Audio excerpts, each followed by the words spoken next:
नमस्कार दोस्तों, मैं अर्चना तिवारी आप सभी का स्वागत करती हूं दराज धर्म पर। आप लोगों को याद है जब 2 जुलाई को हाथरस के अंदर एक घटना घटी जिसके अंदर 121 लोगों की जान चली गई। तुरंत बाद उत्तर प्रदेश के मुख्यमंत्री योगी आदित्यनाथ जी का बयान सामने आया था और उस बयान में उन्होंने साफ साफ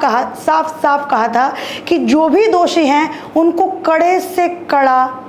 एक्शन उनके ऊपर लिया जाएगा। आप पहले इस वीडियो को देखिए, याद कीजिए, उसके बाद मैं वीडियो को कंटिन्यू करती हूँ। हम लोग इस बात को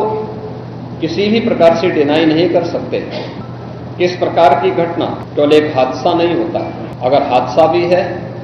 तो उसके पीछे कौन जिम्मेदार है, और अगर वह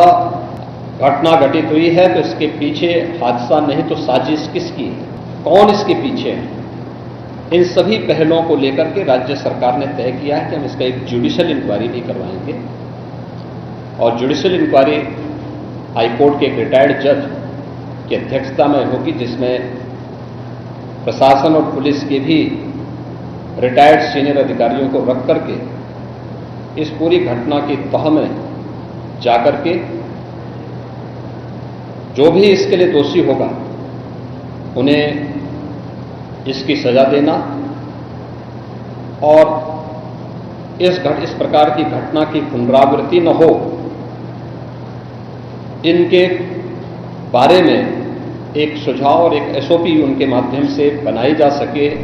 2 जुलाई के बाद तुरंत उस घटना के बाद एसआईटी गठित होती है और 7 दिनों के भीतर यूपी जैसे बड़े स्टेट में, हालांकि यह हादसा बहुत बड़ा था, इस पर एक्शन भी इतनी ही जल्दी होना चाहिए था, तो वैसा हुआ भी। 7 दिनों के भीतर एसआईटी ने एक रिपोर्ट गठित की, वो यूपी सरकार को दिया। फिर यूपी सरकार ने क्या एसएचओ, क्या सीईओ, क्या एसडीएम, जितने भी बड़े बड़े ऑफिसर जो इस घटना के अंदर लिप्त पाए गए थे, उन सबको तुरंत सस्पेंड कर दिया। तो बड़े बड़े ऑफिसर्स जो इस घटना के अंदर लिप्त माने गए थे, उन सबको जो है वो तुरंत यूपी सरकार ने सस्पेंड कर दिया। आप लोगों को याद होगा, मैंने अभी कुछ दिनों पहले उत्तर प्रदेश के पूर्व डीजीपी डॉक्टर विक्रम सिंह का इंटरव्यू किया था और उन्होंने भी इस बात को कहा था कि वहाँ की जो लोकल पुलिस है वो पूरी तरीके से जिम्मेदार है, क्योंकि इतनी ज़्यादा भीड़ अचानक तो नहीं आ जाती है ना। 80,000 लोगों की आपने परमिशन ली और 2.5 से 3 लाख लोग कैसे इकट्ठा हो जाते हैं, जब वो हवा में उड़ के तो आते नहीं है। हालांकि ये उन्हीं का बयान है, मैं उसी को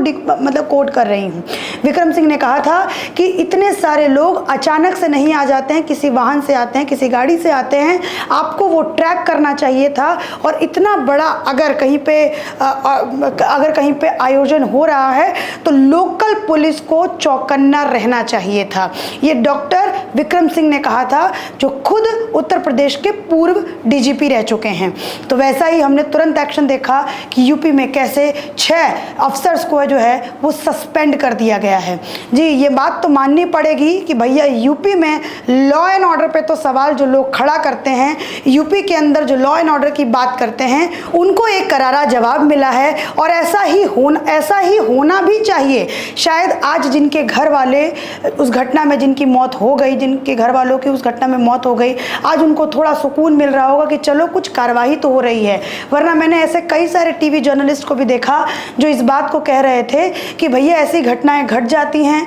एसआईटी बैठती है, रिपोर्ट तैयार करती है और ये रिपोर्ट जो है वो सालों साल एक कूड़े के माफिक जो है वो पड़ा रहता है, उसके ऊपर कोई ध्यान नहीं देती है। लेकिन भैया उन टीवी जर्नलिस्ट को ये भी ध्यान रखना चाहिए कि उत्तर प्रदेश है जहाँ के मुख्यमंत्री योगी आदित्यनाथ हैं, जो अपने एक्शन के लिए जाने जाते हैं। आज उनके चाहने वाले इस बात को कह रहे हैं कि भैया बाबा के बुलडोज़र का तेल ख़त्म नहीं हुआ है, बाबा का बुलडोज़र जो है वो अभी भी काम कर रहा है, और बाबा का जो बुलडोज़र है वो कोई भी रंग नहीं देखता है, भले ही वो भगवा वस्त्र ज़रूर पहनते हों। ये उनके चाहने वाले कह रहे हैं। मैं आपको एक और बात बताना चाहती हूँ कि अगर आपको ध्यान होगा योगी आदित्यनाथ जी का बयान, तो उन्होंने ये भी कहा था कि अगर इसके अंदर बाबा भी संलिप्त पाए जाते हैं तो बाबा के ऊपर भी एक्शन होगा। ये बात उन्होंने कही थी और अभी हमें समय का इंतज़ार करना चाहिए, समय पर छोड़ देना चाहिए। ऐसा भी हो सकता है कि बाबा के वो जो आलीशान जो उन्होंने आश्रम अलग अलग जगह पे बनाए हुए हैं, चाहे वो मैनपुरी ही क्यों ना हो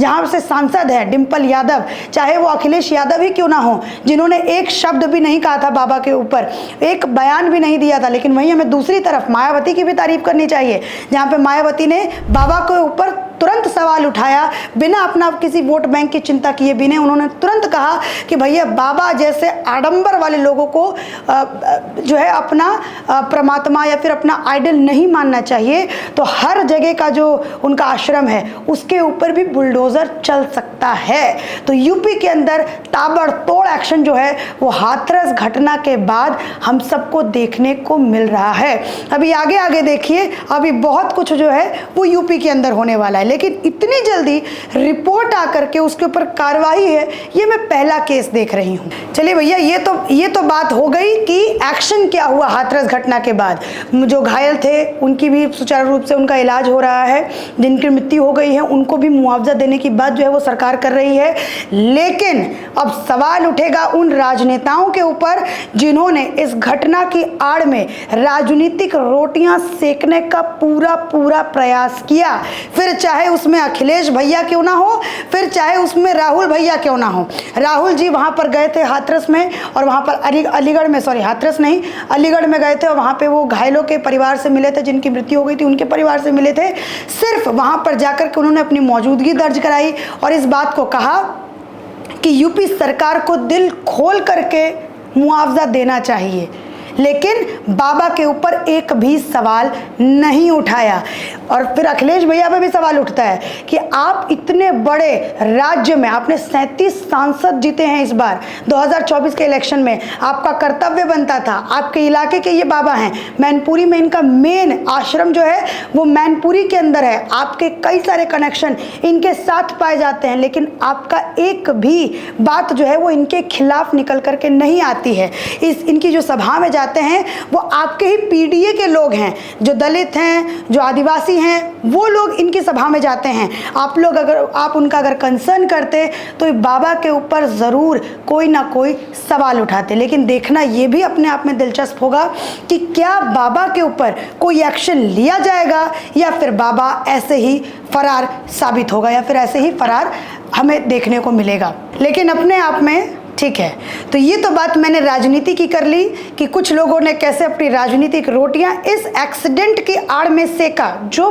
बहुत गलत है। अब लेकिन ये भी जानना दिलचस्प होगा कि क्या वो अपोजिशन के लीडर्स, क्या यूपी सरकार के तरफ से जो ये एक्शन, ताबड़तोड़ एक्शन, जिसमें ना एसडीएम को छोड़ा गया, ना एसएचओ को छोड़ा गया, ना सर्कल ऑफिसर को छोड़ा गया, तहसीलदार और चौकी प्रभारी तो आप भूल ही जाइए, 6 बड़े अधिकारी जो हैं इसमें निलंबित हुए हैं। क्या यूपी सरकार की तरफ से जो ये एक्शन लिया गया है, क्या इसकी सराहना अपोजिशन करती है? क्या अपोजिशन का काम है, विपक्ष का काम है कि आप सरकार की नाकामियों पे तो सवाल खड़ा करें ही, साथ में अगर सरकार कोई अच्छा काम करती है तो उनका मनोबल बढ़ाने के लिए आप उनका पीठ भी थपथपाएं, तभी जो है एक अच्छे लोकतंत्र की हम कल्पना कर सकते हैं। तो क्या अखिलेश जी ये हिम्मत करेंगे कि योगी आदित्यनाथ का ये जो एक्शन उन्होंने लिया है उसके लिए एक शब्द, एक ट्वीट, छोटा सा ट्वीट जो है वो अपने ट्विटर हैंडल पे करें? जैसा कि मैंने अपनी पिछली वीडियो में बताया था कि उन्होंने एक बहुत लंबा चौड़ा ट्वीट किया था जिसमें उन्होंने एक पत्र को टैग किया था और कहा था कि देखो ये छोटे छोटे लोगों को ये पकड़ करके पुलिस जो है, क्योंकि उस पत्र के अंदर एक बेटे ने अपने पिता के लिए अखिलेश यादव को पत्र लिखा था, क्योंकि खुद वो यादव समुदाय से आते थे, क्योंकि उनके पिता को यूपी पुलिस ने अरेस्ट किया था पूछताछ के लिए, क्योंकि जो उनके पिता हैं वो सेवादार की भूमिका निभा रहे हैं बाबा के आश्रम में। तो इस वजह से उनके पिता को पकड़ा गया था, जिसके ऊपर अखिलेश यादव ने पूरा एक लंबा चौड़ा ट्वीट लिखा था जिसमें उन्होंने कहा था कि यूपी सरकार, यूपी पुलिस इन छोटे मोटे लोगों को गिरफ्तार करके सिर्फ और सिर्फ अपनी नाकामियों को छुपाने का प्रयास कर रही है, और अगर उनको कोई आरोपी नहीं मिलता है तो वो इन्हीं लोगों को फंसा करके लोगों को दिखाएगी, जी देखो हमने एक्शन ले लिया। तो क्या अब अखिलेश यादव एक अच्छा सा ट्वीट सराहना करते हुए क्या यूपी सरकार के लिए, यूपी सरकार के लिए तो छोड़ दीजिए, आप मत करिए, आपके वो विरोधी हैं, तो ये देखना बड़ा दिलचस्प होगा कि क्या अखिलेश यादव जी एक छोटा सा ट्वीट योगी आदित्यनाथ जी की ये जो कार्रवाई हुई है उसके ऊपर भी करते हैं कि नहीं करते हैं। लेकिन हाँ, एक और बात है कि कहीं अगर बाबा के आश्रम पे बुलडोजर चला तो बाबा आपके कहीं कच्चे चिट्टे ना खोलने लगे, क्योंकि ये बात भी अपने कहीं अंदर खाने ये बात भी हो रही है कि भैया बाबा के जो आश्रम है, बाबा का जो पैसा है, 100 करोड़ की संपत्ति जो बाबा के पास है, उसमें समाजवादी पार्टी के तरफ से भी डोनेशन है, ये भी बात उसके अंदर है। तो अगर खुलासा होगा तो ये सारी बातें अगर बाहर आई अखिलेश जी, तो शायद ये आपके लिए गले की हड्डी भी साबित हो सकती है। तो चलिए, बहरहाल बहुत अच्छा लगा कि यूपी सरकार ने ये एक्शन लिया। महज 7 दिनों के अंदर आरोपियों को सज़ा मिली, उनको सस्पेंड कर दिया गया, बड़े बड़े अधिकारियों को सस्पेंड कर दिया गया और एक नज़ीर पेश की गई कि हाँ भाई, अगर आप गलती करोगे तो आपको सज़ा भी मिलेगी। कैसे लगा आपको ये वीडियो? आशा करती हूँ कि आप लोगों को थोड़ा सा इसमें इन्फॉर्मेशन मिला और थोड़ा सा ये वीडियो आपको अच्छा लगा हो या फिर जो भी कुछ कहना हो आप मुझे कमेंट में जाके ज़रूर बताएं। धन्यवाद।